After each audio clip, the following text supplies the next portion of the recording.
brought to you by Candid. Redness, irritation, sweat rash और fungal infection जैसे 4 skin problems का एक expert solution. अब रहो अनस्टॉपेबल कैंडिड डस्टिंग पाउडर के साथ, डॉक्टर्स का सुझाया नंबर 1 ब्रांड। 20 सितंबर 2023 देश की संसद में महिला आरक्षण बिल पर चर्चा का पहला दिन। लोकसभा में जोरदार चर्चा हुई। शुरुआत मेघवाल की टिप्पणियों से हुई। कानून मंत्री, उसके बाद कांग्रेस की पूर्व अध्यक्ष और रायबरेली की सांसद सोनिया गांधी खड़ी हुई, बिल का समर्थन किया, अपने पति और पूर्व प्रधानमंत्री राजीव गांधी को याद किया, लेकिन उसके बाद गेंद नरेंद्र मोदी सरकार के पाले में फेंकी और जातिवार जनगणना ओबीसी के लिए रिजर्वेशन का सवाल उठाया। भारतीय जनता पार्टी की तरफ से निशिकांत दुबे गोड्डा के सांसद खड़े हुए तो विपक्षी बेंच ने कहा किसी महिला सांसद को बोलने दीजिए। तब निशिकांत दुबे ने निहायत व्यक्तिगत उदाहरण दिया, कहा मेरी मां अस्पताल में भर्ती हैं। उन्होंने कहा अगर इस ज़रूरी कानून पर बोलने का मौका मिले तो हम सब महिलाओं का पक्ष ज़रूर रखना। निशिकांत दुबे ने एक एक करके कांग्रेस के दावों की खिल्ली उड़ाई और कहा जब ये बिल लेकर आए थे तब तो ओबीसी रिजर्वेशन की बात थी ही नहीं। डिंपल यादव बोली, समाजवादी पार्टी की सांसद, तो उन्होंने मुस्लिमों के लिए भी आरक्षण की मांग की। अज़दुद्दीन ओवैसी ने भी ऐसी ही मांग रखी और पलटवार करते हुए स्मृति ईरानी ने कहा नरेंद्र मोदी मंत्रिपरिषद में जो मंत्री हैं कि इनको पता ही नहीं, संविधान धर्म के आधार पर आरक्षण नहीं देता है। लेकिन चूंकि बात बार बार ओबीसी रिजर्वेशन की हो रही थी तो मोदी सरकार की तरफ से उनकी सहयोगी अपना दल की जो सांसद हैं और मंत्री भी अनुप्रिया पटेल, वो भी सामने आई और उन्होंने कहा कि आज जो ओबीसी आरक्षण का नया झुंझुना बजा रहे हैं वो पहले कहाँ थे। और भी कई नेता और भी कई सांसद, राहुल गांधी जिनकी स्पीच पर सबका ध्यान गया, उन्होंने केंद्र में सचिव कितने हैं ओबीसी कैटेगरी से ये भी गिनवा दिए और फिर कहा कि बिल अच्छी कोशिश है लेकिन जब तक जातिवार जनगणना नहीं होगी तब तक ये सम्यक रूप में पूरा नहीं होगा। एक किस्म का दरेरा भी दे दिया कि हमारे समय में ये जनगणना हुई थी, आप उसके आंकड़े रिलीज कर दें वरना हम कर देंगे। आखिरी में खड़े हुए अमित शाह, देश के गृह मंत्री, और उन्होंने बताया कि कैसे नरेंद्र मोदी के लिए, भाजपा के लिए, सरकार के लिए ये बिल एक राजनीतिक कार्यक्रम भर नहीं है, एक पॉलिटिकल एक्शन भर नहीं है। इन सब के बारे में विस्तार से बात करेंगे। बात अनुच्छेद 82 पर भी करेंगे और संविधान में सोशलिज्म और सेकुलरिज्म का जिक्र है या चला गया, अधीर रंजन चौधरी का इल्जाम और गफलत, और सबसे आखिरी में बताएंगे एक उम्मीद की बात। नमस्कार, सौरभ द्विवेदी नाम है हमारा और आप देखना शुरू कर चुके हैं लल्लन टॉप शो। बहस पर सबसे पहले सुनिए सोनिया गांधी को, जिन्होंने बिल का समर्थन किया लेकिन इसके लागू होने की समय सीमा को लेकर सवाल उठाए। आपको ज्ञात होगा कि जब परिसीमन होगा उसके बाद ही महिलाओं को 33% आरक्षण देने का विधानसभाओं में और लोकसभा में ये बिल, अगर ये कानून बन जाता है तो अमल में आ पाएगा। सोनिया का इशारा भी इसी की तरफ था। इसके अलावा सोनिया गांधी ने अपने पति और पूर्व प्रधानमंत्री राजीव गांधी की पहल को भी याद किया। सुनिए। हमें इस बिल के पास होने से खुशी है, मगर इसके साथ साथ एक चिंता भी है। मैं एक सवाल पूछना चाहती हूँ। पिछले 13 वर्षों से भारतीय स्त्रियां अपनी राजनीतिक जिम्मेदारी का इंतजार कर रही हैं और अब उन्हें कुछ वर्ष और इंतजार करने के लिए कहा जा रहा है। कितने वर्ष? 2 वर्ष, 4 वर्ष, 6 वर्ष, 8 वर्ष? क्या भारत की स्त्रियों के साथ बर्ताव उचित है? भारतीय राष्ट्रीय कांग्रेस की मांग है कि यह बिल फौरन अमल में लाया जाए, लेकिन इसके साथ ही कास्ट सेंसस कराकर schedule caste, schedule tribe, OBCs की महिलाओं के आरक्षण की व्यवस्था की गई। सरकार को इसे साकार करने के लिए भी जो कदम उठाने की जरूरत है वह उठाने ही चाहिए। भारतीय जनता पार्टी के सांसद निशिकांत दुबे ने सवाल उठाया कि आज महिलाओं के आरक्षण में ओबीसी के लिए कोटे की बात हो रही है, लेकिन जो कांग्रेस पंचायत के स्तर पर महिलाओं को आरक्षण देने के लिए अपनी पीठ थपथपा रही है, तब उसने इस प्रावधान के बारे में क्यों नहीं सोचा था। पंचायत में किस तरह से रिजर्वेशन होगा और म्युनिसिपल कॉर्पोरेशन में किस तरह से रिजर्वेशन होगा, आपने उसके लिए कभी ओबीसी की बात तो नहीं की। आर्टिकल 82 है सर, जो एडजस्टमेंट ऑफ ईच सेंसस की बात कर रही है और सीट बढ़ाने की बात, सब पढ़ लीजिएगा इस आर्टिकल को। इसमें कहा गया है कि 2026 तक सभी चीजों को हमने फ्रीज कर दिया है। आप अनकॉन्स्टिट्यूशनल काम करना चाहते हैं, आप उसके ऊपर जो है कहते हैं कि 2024 से लागू कर दीजिए, तुरंत सुप्रीम कोर्ट में जाएगा और सुप्रीम कोर्ट में तुरंत स्टक डाउन हो जाएगा।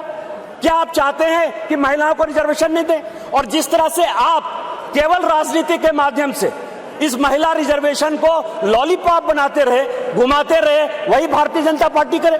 सवाल ये भी उठ रहा है कि बात सिर्फ ओबीसी महिलाओं के आरक्षण की है या एससी एसटी महिलाओं को एससी एसटी का जो पहले से तयशुदा कोटा है उससे इतर आरक्षण देने की भी बात है। कुछ ऐसे ही सवाल उठाए बीएसपी सुप्रीमो मायावती ने। मैं इस बात की भी केंद्र सरकार से पुनः ये अपील करती हूँ कि 33% महिलाओं के आरक्षण के अंतर्गत एससी एसटी को जो आरक्षण दिया जाए तो उसे वर्तमान में लागू आरक्षण के अतिरिक्त दिया जाए। यानी कि जो पहले से इनको एससी एसटी को जो आरक्षण मिल रहा है तो जो इनको 33% एससी एसटी की महिलाओं को जो आरक्षण देना है, तो अभी तक क्या इसमें व्यवस्था है कि जो पहले से इनको एससी एसटी को मिल रहा है तो उसमें से 33% इनको दिया जाए महिलाओं को, और उसको 33% में जो अब लाया जा रहा है, इंक्लूड किया जा रहा है। इससे हमारी पार्टी सहमत नहीं है, बल्कि इनको ये आरक्षण अलग से दिया जाना चाहिए, 33% में दिया जाना चाहिए। राजनीति पर नजर रखने वाले सबसे ज्यादा चौकन्ने हैं कांग्रेस के रुख को लेकर। कांग्रेस पिछले कुछ महीनों से जातिवार जनगणना, ओबीसी वोट बैंक को साधने की कोशिश और अब संसद में उनके स्टैंड को लेकर चकित है। सिर्फ सोनिया गांधी ने नहीं, कांग्रेस के एक और पूर्व अध्यक्ष राहुल गांधी ने भी इस बात का आज सदन के पटल पर जिक्र किया। I stand in support of the Women's Reservation Bill. There is one thing, in my view, that makes this bill incomplete. I would like to have seen OBC reservation included in this bill. I think it is very important that a large chunk of India's population, large chunk of India's women should have access to this reservation. And that is missing in this bill.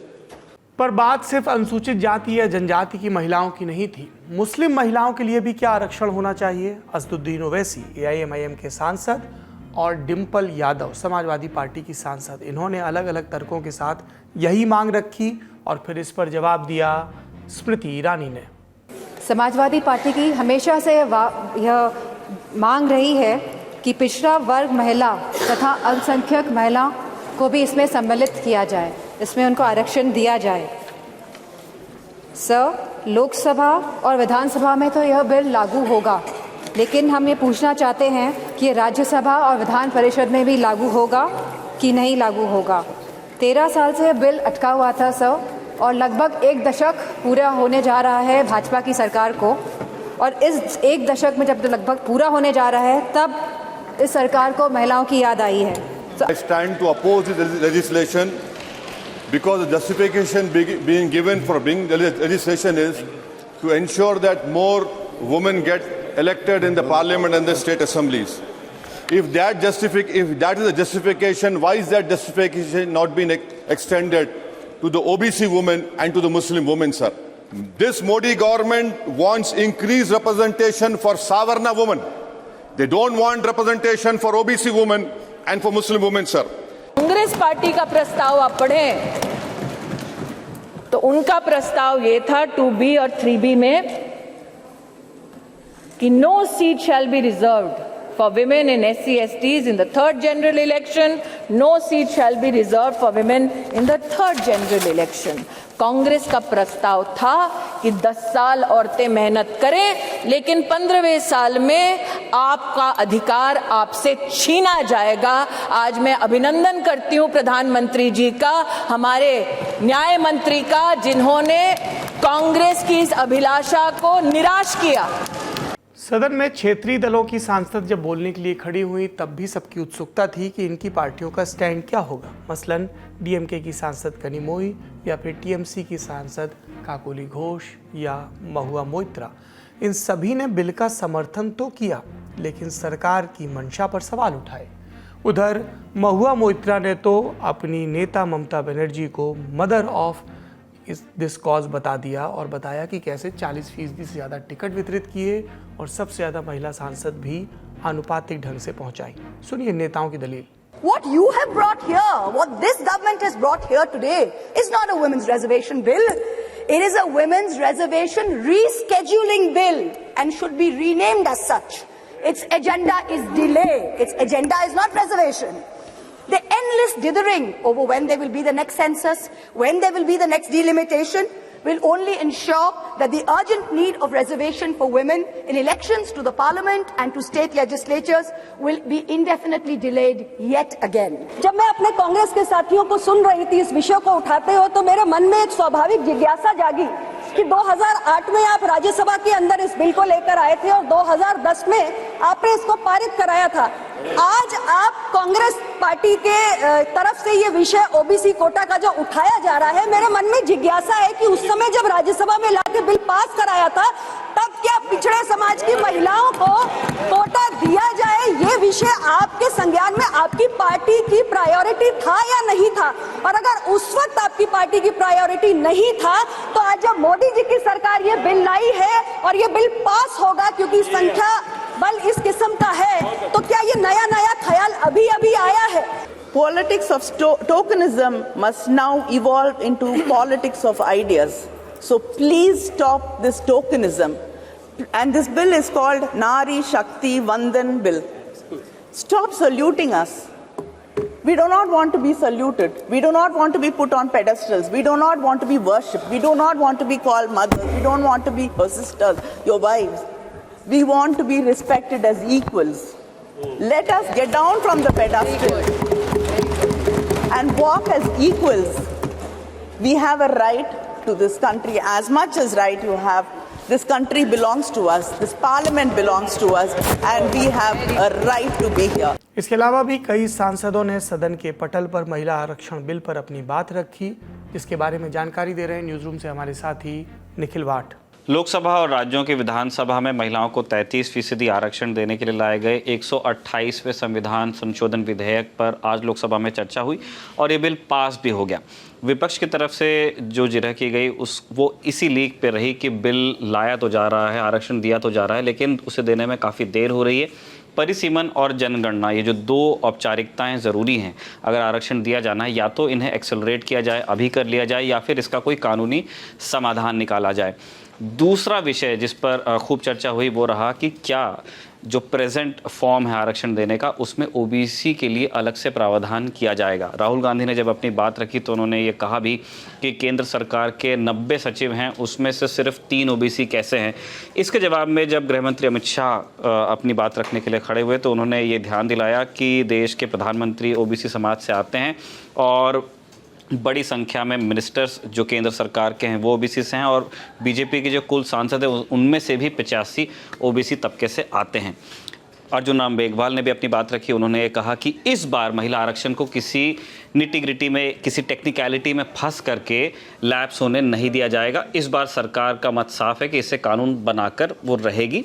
इसके बाद voting हुई और voting के बाद 454 सांसदों ने विधेयक के पक्ष में वोट दिया और 2 सांसदों ने इसके खिलाफ वोट दिया, यानी कि ये विधेयक पारित हो गया है। इसके बाद अब ये विधेयक राज्यसभा में जाएगा, जहां पे इस पर फिर चर्चा होगी, फिर वोटिंग होगी, और अगर ये वहां से पास होता है तो फिर ये जाएगा राष्ट्रपति के पास। आपने सांसदों की दलीलें सुनी, उनकी राजनीति समझी।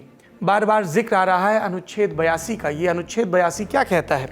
अनुच्छेद 82 कहता है कि देश में परिसीमन यानी सीटों का निर्धारण तभी होगा जब जनगणना मुकम्मल ढंग से पूरी हो जाए। ये पहली शर्त है।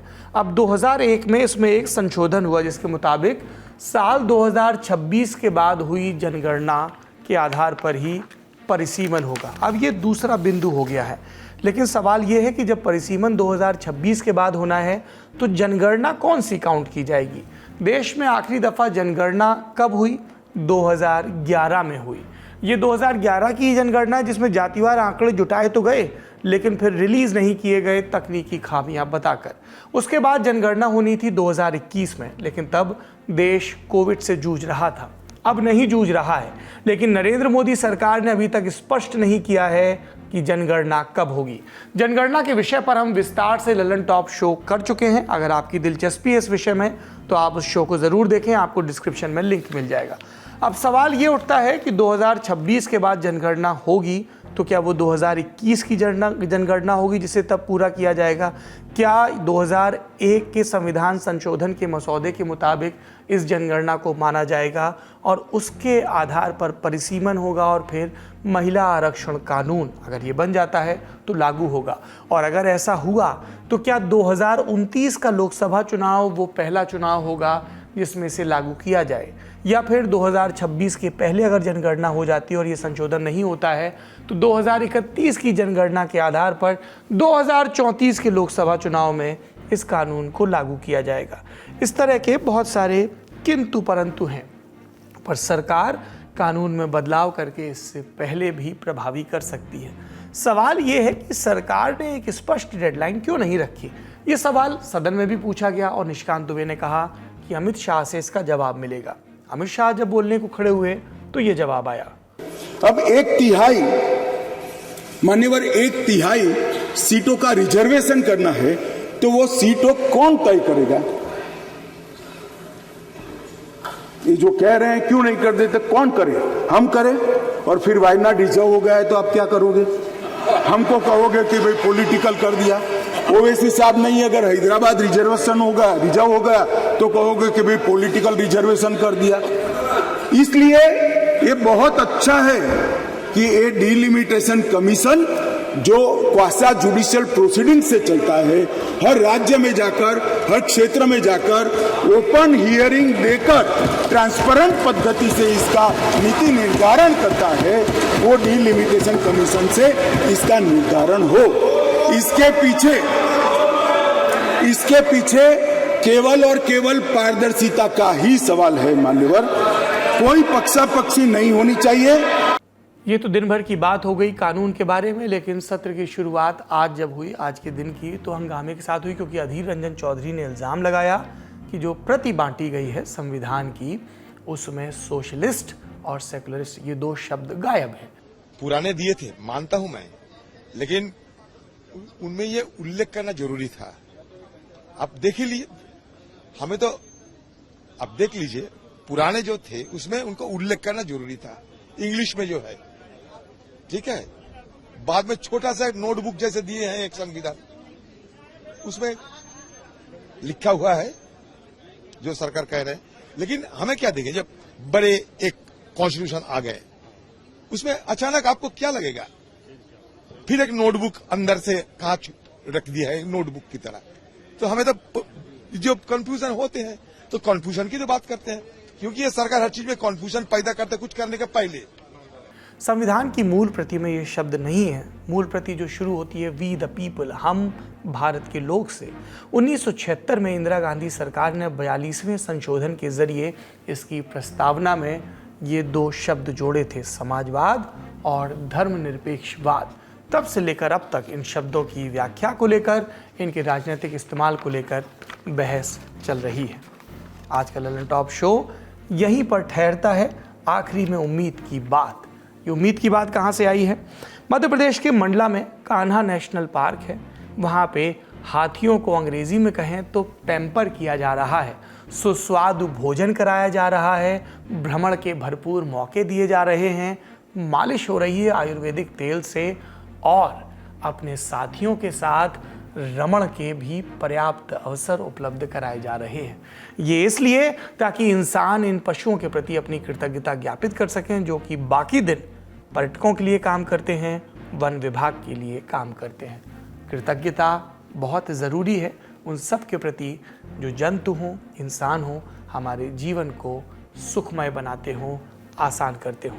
आज का ललन टॉप शो यहीं समाप्त होता है। अपना और अपनों का ख्याल रखिए। शुभ रात्रि।